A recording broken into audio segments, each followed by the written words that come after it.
দিনটা হচ্ছে রবিবার আর খুব স্বাভাবিকভাবেই আজকে ঘুম থেকে উঠতে দেরি হয়ে যায়। আর টানা ৩-৪ দিন বৃষ্টি হওয়ার পরে আজকে কিন্তু খুব সুন্দর একটা ফুরফুরে রোদ উঠেছে।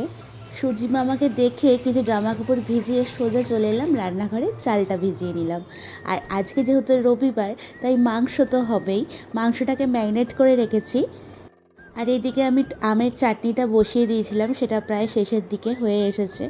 যেহেতু আজকে সকালবেলা একটু লেট হয়েছে উঠতে আর কালকে রাতে ডিনারটাও একটু লেট হয়েছিল, ওই জন্য ব্রেকফাস্টটা স্কিপ করে ডাইরেক্ট লাঞ্চে মন দিলাম।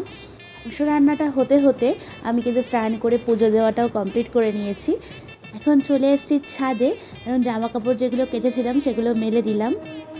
আর এই হয়েছে মাংসের ফাইনাল লুক। খাওয়া দাওয়া কমপ্লিট করে বক্সিকে নিয়ে একটু আদর করছিলাম। আর দেখুন, বক্সিও কিন্তু খুব সুন্দর ফুটবল খেলতে পারে, তাই আমি আজকে ভেবেছি যে ওকেও ফুটবল খেলায় ভর্তি করে দেবো।